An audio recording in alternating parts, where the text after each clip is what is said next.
Worth. But it wasn't always. In fact, when we turned on the power 63 years ago, the station was called KFJZ and played stuff like this. Out in the West Texas town of El Paso, I fell in love with a Mexican girl. Then in 1980, the Eagle was hatched. Aww. Cute. Lots of hair bands and hairspray followed over the next several years with DJs like Billy Hayes and Kid Craddock. It's the Craddock and Company Morning Show, 97.1 KEGL Fort Worth, Dallas, 8 o'clock. I'm Dave Craddock. I'm Evan Mitchell. By the late 80s, the Eagle was playing stuff like this. KEGL.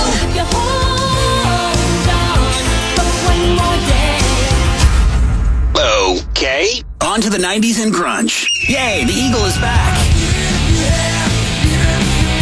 And Howard Stern and Russ Martin. Hi, Bill. Hey, I have sovereignty over the airspace above my house in North Dallas. How far you think your sovereignty goes straight up? Well, the edge of space, when things start looking kind of purple up there, you know. So up to purple? That may be one of the best calls ever. Yeah. My house all the way to purple. Then in 2004, a programming genius decided the Eagle should go away, and we started playing this. Then this happened. Now that guy sells t-shirts out of the back of a PT Cruiser. In 2007, the Eagle was back. And so are Russ Martin, Chris Ryan, and Cindy Skull. And the Mavericks. And hitting a three on the left side of the floor, Luka Doncic. So as you can see, we have a rich tradition of doing whatever we want. So here goes. See, the best part of the Eagle wasn't just the music we played. It was the connection we made with you, our listeners. And that will continue. So if you just want the music that made the Eagle great, you can still find it at 97.1 HD2. But if you're ready for a lot more than that, keep listening. And welcome to 97.1 The Freak, where we say what we want. Oh, now I have to edit our Wikipedia page again. So, where were we? Oh, yeah, I remember. It was 2019, December 10, and I was wrapping up my final show on KTCK, where I'd plied the craft ever since founding the station, naming it, hiring the personnel, charting the course some 26 years prior. I couldn't be a part of it anymore. It was time to step away into what and where I did not know. But as I walked out the door for the last time, I felt nothing. Strange, considering I'd made it my life for all those years. Probably way more than I should have. But off we went into the great wide open. Sorry, cheap cover band joke there. I had no plans, didn't know what I was going to do, did know that whatever was next was probably not going to be in the radio game. I thought that was over for me. I also didn't know if I could find something else to fill that void or something to just while away the hours. None of that. I didn't know what I was going to do. It was kind of daunting, and making it even more odd, at one time there was no place I'd rather be and no one I'd rather be with than those boys. But that was then. This is now. A new reality was dead ahead. So time passed. I did a podcast, played in my cheap cover band in pretty short order, became strangely at ease with it all. I got a couple of feelers in radio, but nothing that I'd want to do. So we rocked on. A very happy retiree with an outrageous career for which I was grateful beyond belief in the rearview mirror. 2019 turned into 2020. The pandemic hit, drastically altering things for everybody. People were getting sick and dying. Somehow I did neither. My daughter got engaged to a young man whom I really like. I started to get my head around being pawpaw down the road and figured that was about all I was going to be henceforth. All of a sudden, a lot of things that once mattered to me didn't anymore. But somewhere along the line, I got a call from Ben Rogers of the Ben and Skin Show, heard afternoons on KEGL. He was having a bit of a go of it as his partner and another great pal, Jeff Skin Wade, was being treated for cancer and hadn't been on the show. Ben was calling on friends to fill in, and he called on me, though not particularly interested in doing any more radio. A chance to help a brother out took the day. I did it. I promptly heard that didn't go over real well at the mothership. Oh, too bad. At home that night, I kept thinking about my friends at the Ticket who were not real pleased with things up there. The ones who had no path to move up. They felt underpaid, underappreciated. I put pen to paper. Later on, I got another call from Ben. By then, Skin was back. They invited me up for a beer, just to hang out, talk, laugh a little. It's great to be able to laugh a little, right? We sat at the Lockwood Distilling Company. They talked about their plight. I told them, what we ought to do is get you boys, and I'll bet there are a few other guys up there that would do it. Do you think they'd go for that at the Eagle? They looked at each other and started laughing. And I thought, oh no, you shouldn't have said that. Stupid idea. As it turned out, they were thinking much the same thing, except bigger. They said, we need to get you together with Patrick Davis, Patrick being the Eagles' programming demigod. He and I went to lunch. We hit it off immediately. One thing led to another. More meetings took place. There were phone calls, an unending flow of ideas and banter about it all. And the next thing you knew, it was a runaway train. So, what was the end game? You're about to find out. Welcome back, my friends, to the show that apparently never ends. Here is 97.1, The Freak, Dallas, and most definitely crazy Fort Worth.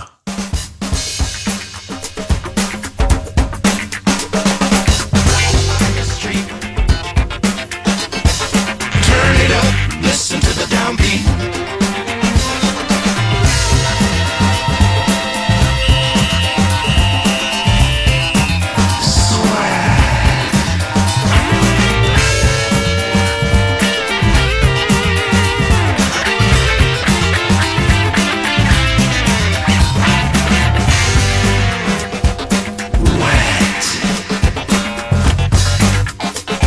Well, here it is.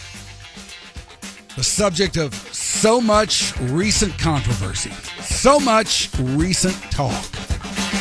It is finally here. The Freak 97.1 is on the air. This is the Downbeat. The Downbeat will be holding forth weekday afternoons, 3 until 7. My name is Mike Rhyner. I can't tell you how happy I am to be here. That is exceeded only by how happy I am that you are here. We will be joined as part of the Downbeat by my longtime soulmate and occasional lover, the great Mike Sirois. Well. Looky. Here comes Cookie. I'm here with the Fleet Admiral of the Trinity River Navy himself, Mike Rhyner. And we're all merely your petty officers. Ooh, there's my jam. Yeah, that's you. Just a little Electric Six for you. All right, 25-10, Cowboys over Commanders. We're 3-1. Let's get into it, Mike. QB controversy, yes or no? No. Oh, okay. I don't think so. You don't do that? The only way I think we should kick off this whole damn thing, and is I think by talking Cowboys for 4 hours, right? No. We hit Cowboys at all today? The appropriate way to kick this thing off is you, Mike Rhyner, perform an acoustic 20-minute version of The Waiting by Tom Petty. I think that'd be an outstanding idea. Slow. Yes. The album version. Is the album version not the one that we've been... Right. We just listen to the single. We need the album version. What is that, longer? No, not really. Did you listen on the way in your car? Oh, yeah, of course I did. Because we knew this thing was going down for a while. Right. And this was the plan. Freak songs all weekend and then The Waiting all day long. See, that's the thing about this, though. When a radio station changes format, they do what we just did. In the game, this is called stunting. We've learned the term recently, stunting. Yes, we have. One of us specifically, who you'll hear from here shortly, That's was right. very entranced and enthralled by the concept of stunting. But that's what radio stations do. They find some way to while away the hours to separate them from what they were doing, yet not give away too much as far as what they're about to do goes. Meet somewhere in the middle ground there, and meantime, just have some racket on the air of some kind. I got in the car, the Jeep this morning, heading this way, and I listened, and I put on 97.1. And I was like, all right, I'm probably not going to listen to this the whole way. And I cranked it up. I went full volume and listened to that damn song the entire way up the tollway to our new offices here in Addison, Texas. And it was awesome. I loved it. But then you get to the office, and it's still playing at every speaker, every hallway you walk in. And I'm like, okay, all right, got it. And then what did you say? You said something like, I'm glad this is one of my favorite. Yeah. I was really glad that is one of my favorite Tom Petty songs. Because you're taking the beating from this song. Yeah. And also that song, which have always... so is everybody else. Yeah, well, I imagine. But I've always enjoyed that song, but now that song, you'll never hear it the rest of your life the same way. No. It holds a very special place. Yeah. Henceforth. Yeah. I voted for Do It Again by Steely Dan for the stunt song all day. I wouldn't object to I knew you wouldn't have objected to it, but The Waiting, I think, was the proper answer. Yeah. Yeah, I think The Waiting was a perfect choice. You memorized the whole song, The Waiting? Oh, yeah. How do you memorize all those songs when you're in a crappy cover band? What's it called? A cheap cover band. A cheap cover band. That is my gift. Song memorization? I remember lyrics. Really? I can't do much right in this world, but that is one thing I can do. Like, you throw a song at me, and if it moves me in any particular way that I dig it, in very short order, I'll have the lyrics memorized. As the front man of a cheap cover band, are you ever in the spot where you do just blow the lyrics and you hum through it? It happens. I've seen multiple artists do that in concert, like great artists. Oh yeah, it happens on stage and off. For a lot of those guys, when you think about how long they have lived with these songs, from the time it was conceived to the time they worked it up with the band, rehearsed it over and over and over again, the changes made in it, take out this, put in that, work that up, get in the studio, record it. First of all, you got to get in the rehearsal room, practice it over and over again, and get it just airtight. Then go in the studio, record it.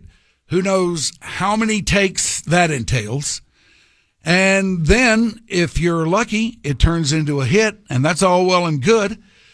But by then, you got to play that song every damn show you do for the rest of your life. Yep. You know? So I can't imagine if you could get these guys telling the truth, and I don't think any of them would, but if you could get them telling the truth about what they really think about their big hit songs, I think that would be really interesting for somebody to delve into sometime, if you could get them telling the truth. And like I say, I don't think you could. My friend Skin and I, at least, are big Team Radiohead, and Creep is their big hit that they had in the 90s. Right. And then they wrote a song called My Iron Lung. Skin's my friend, too, by the way. You can't claim him. I didn't know you've ever met him before. I thought you were going to meet him here in like an hour. No? Well, I've just heard of him. Old pals. But they came up with a song called My Iron Lung, which is essentially about that topic, about having one song that everybody thinks is your only song, and essentially the song that you have to play, Iron Lung, to keep you alive. Yeah. Is the philosophy behind it. What one Petty song would you have launched over the Trinity River, straight into hell, if you could get rid of one Petty song forever and never hear it again? Probably Breakdown. Really? Yeah. That's one that's gotten kind of old for me. So has Listen to Her Heart. That's another one. But I love those songs when he first came out and I was first getting into him. And you know, he was just starting to get popular. Those are songs that are off his first two records. Those are old ones. Straight into Petty talk, our whole first segment. Look how happy he is. That? He's a happy boy. Yes, Mike came up behind me because we have all these photographers around doing a fine job.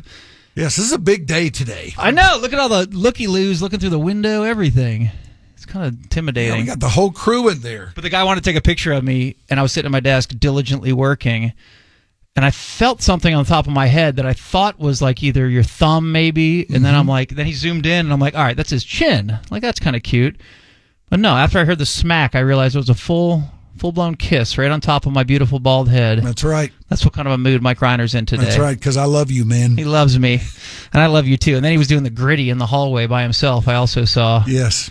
And he did it perfectly. Yes, that's What have you right. been doing, man? Retirement? Done with? What are you into? How'd you spend the last couple of years? Crafts? Did you open up an Etsy shop? Arts and crafts. Beads? Beadwork? Yeah, a lot of, what do they call those exercises that old people do?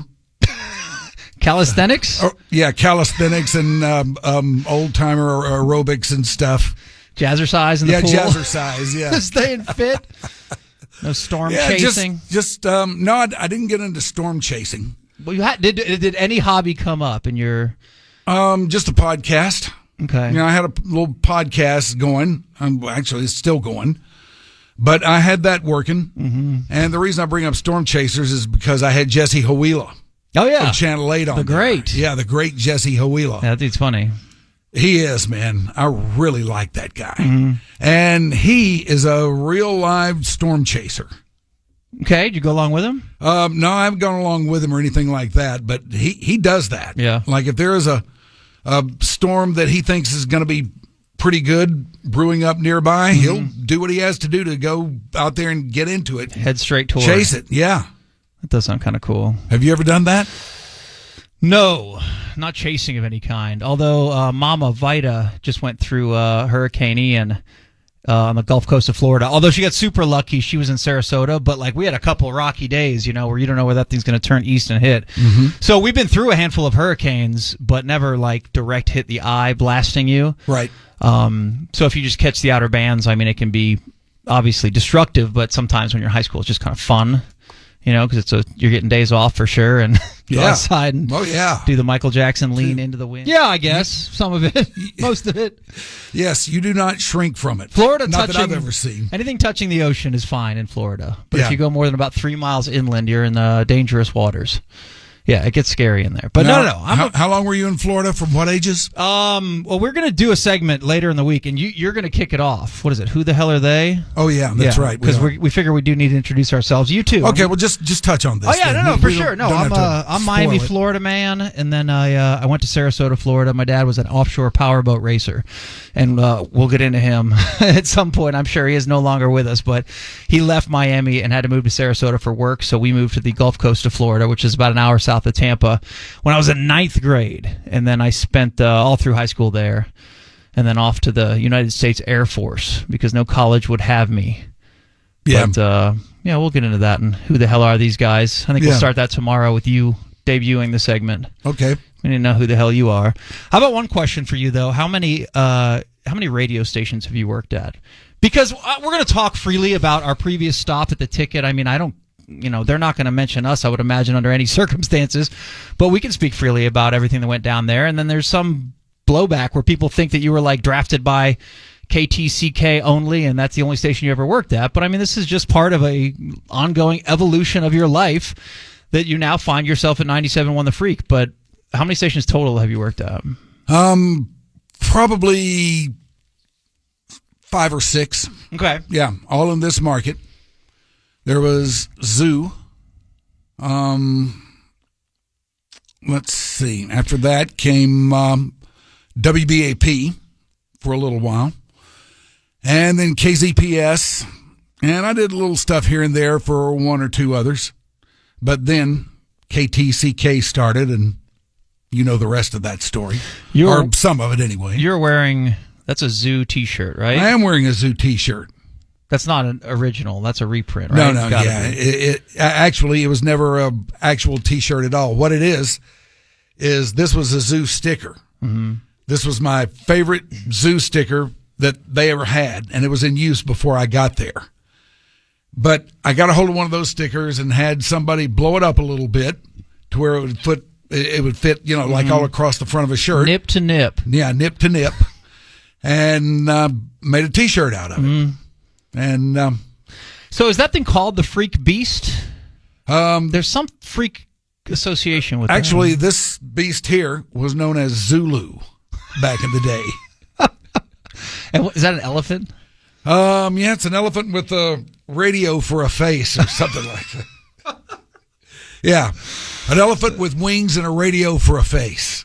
Well, I'm glad a freak. Throughout that entire journey you've made your way here with us, and this is crazy, right? Oh, man, I can't tell you. how I'm looking forward to this. I know you sort of covered it in the recorded thing that we played at the very top, but I'm sure I have plenty of questions about it. I mean, there's people who think you should never have done. I mean, who cares what people think? But they're like, all right, you had this perfect legacy at the Ticket. Walk down that hallway, and that's that. I know. But I mean, speak for yourself. But I'm like, why can't this guy have more fun? I can. Yeah. I mean, it's my life. Yeah. And if I want to do it, I can do it. And I wanted to do this. I really did think, though, that the game was over for me. And I was cool with that. I mean, I was cool with that from the time I walked out of that building. I did so knowing that was probably going to be it. And the strongest reaction I could muster up was a slight shrug of the shoulders and, okay. And that was that, I heard the recording where you sort of explain it, but how long after you went home, sat there every day, presumably doing nothing, not your Etsy shop that never opened up with your crafts and whatnot. Right. Was there a moment where you're like, oh, I made a huge mistake? No, never. I was a very happy retiree. I got used to the day-to-day of it. I enjoyed that some days I would get out of bed and not have a damn thing to do. Mm-hmm. I could spend that day however I saw fit. That's pretty neat. And I didn't think I would like it. I didn't think I could do it, but I adjusted to it surprisingly well. I have something for you. So tomorrow, I'll just warn you, and you don't have to prepare in any way, but I prepared a quiz for you for tomorrow about things that have happened in the world since your retirement date, which was January 6th, 2020. Right. Okay? So we're going to do that tomorrow. I have a big list for you. We'll do it at like 5 o'clock. Okay. During one of our fun drives. Are you trying to figure out if I'm aware of these things? Essentially, or yes. I don't know. Is this a second dark period for you? Have you been paying attention to the news, life events, current events, entertainment, all that stuff? I have all sorts of things that have happened in the last couple of years, and I just want to know if you know. Okay. But there's one that I'd like to burn right now. Okay. It was going to be the first question on tomorrow's quiz, but I feel it's more apropos to knock it out right this very second. Are you ready? Yes. So I know your last day of work was mid-December 2019, technically, but December 10. The day that the world found out that you were retiring was January 6th, 2020, which is the most significant January 6th in American history. No doubt. No doubt at all. The day that shook the DFW radio landscape. Here's your question. I'm going to give you 20 seconds to answer it. Think aloud if you'd like to. How many days has it been since your retirement announcement until now, the day of your triumphant return to the airwaves? I saw this somewhere today. Where'd you see it? Online somewhere. Were you looking at my notes? No, I wasn't looking at your notes. I won't look at your notes. There you write down stuff that you're going to spring on me, right? No, they're notes for the show. Just stuff prepared. 10,000, something like that, somewhere around there? No, that's a little heavy. But I found it incredibly interesting that your retirement, Mike Rhyner, lasted exactly 1,000 days. Yeah, I guess that is a little heavy. A little heavy indeed. Today is day 1001 of your retirement, but January 6th until yesterday was 1,000 days that you were officially retired. Yeah, well, that was then. This is now, and you know what? What? I'm back, bitches. Back indeed on 97.1 The Freak, and we'll explain what The Freak is, what to expect from us in the months and years to come. And throughout the next couple hours, we're going to meet some of our new cohorts and fun friends. But first, Mike, we got to tell everybody about our friends at Frankel and Frankel. It's Scott, it's Mark, it's Gene, two of which I met at the Granada Theater just about a